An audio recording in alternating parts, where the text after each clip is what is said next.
направо, ти ще застанеш и зад мен. Разбира се, това е...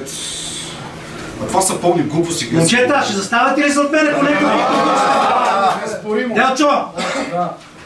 Утре, днеска ще бият моите внуци и утре ще бият вашите внуци. 15 човека наркомани искат да завладеят факултета. Не са 15, 6 човека са. Няма да стане, момчета, объркахте. Червей! Червей, чуй ме. Гледай какво става с теб сега, Червей. Ще умреш в затвора. Ще се обесиш от депресия.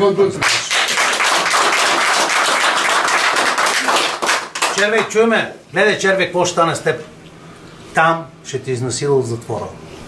Аз съм Киро Японеца. Аз съм Киро Японеца, имам куршум в главата. Имам 3 покушения срещу членовете на моето семейство и срещу мен. Аз ако допусна грешка, ще понеса отговорност и наказанието си. Достойно. Много достойно. Имам сърце. Но ти, буклук, червей, гаден, мазен, виетнамски, ще умреш от страх от затвора, страхливец. На мене ми казваш, не се преценявай, бе, Киро. Ело, бе, що се криеш? Червей, много си ме притеснил, бе. Ти много си ме притеснил, умрел съм от страх от теб. Страхуваш ме ти по телефона, викаш. Искаш да дойда във вас да ти правя масаж? Кажи ми къде си. Аз днеска исках да те призова да дойдеш в мола, на публично място, да ти правя масаж пред всички камери. Да видиш какъв масаж ще ти направя. Сам ти идви с 50 човека, ако искаш. Да видиш какъв масаж ще ти направя там. Ела, ти си лайф терикат. Ти си терорист. Фейсбук терорист. Ти си фейсбук терорист. Ти си от Хизбула. Това не са хора. Това са зверове. Ти от братята на Хизбула ли сте вие? Вие от братята на Хизбула ли сте? Откъде сте ще разченявате вие в ефир? Внуци, деца. Ще пцувате арогантно. Нецензурни думи ще кажете. На Мърджо сина му. Казах преди малко. Той е малък и нека баба му да види. Жената, която аз уважавам. Да го посъветва това дете. Да не го прави това, защото ще приключи в затвора. Живота му, здравето му. Да не го прави. И посъветах майка му на ония буклук, където говори за внуците ми, които моите внуци страшно много го обичат.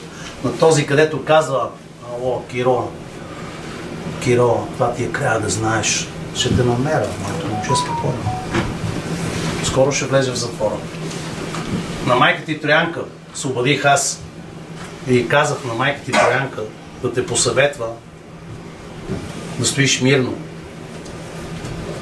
Казах на майка ти Троянка да седиш мирно. Когато Бухала и Мърджо и Осман и Киро Болдока и всичките изекои са те били, са те ритали, има снимков материал, има видеоматериал, който мога да го разпространя, как те бият по мяр такъв.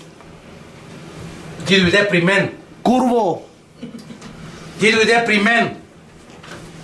Първо ще стане курво. Мурджо дойде при мен и Бухала. Да съм се обаждал аз на майка му на Троянка, а те са рода, братовчери са, да не писне, да не ходи в полицията той. И аз го направих. Обадих се на Троянка да я помоля да не го прави. Защото те са братя. Обаче той преди 2 месеца чупил ченето на едно момче, направо му е грабеж в казиното. За 200 лева му чупил ченето. И има средна телесна повреда, където той ще влезе в затвора за това нещо. Лежал е за проституция, за сводничество.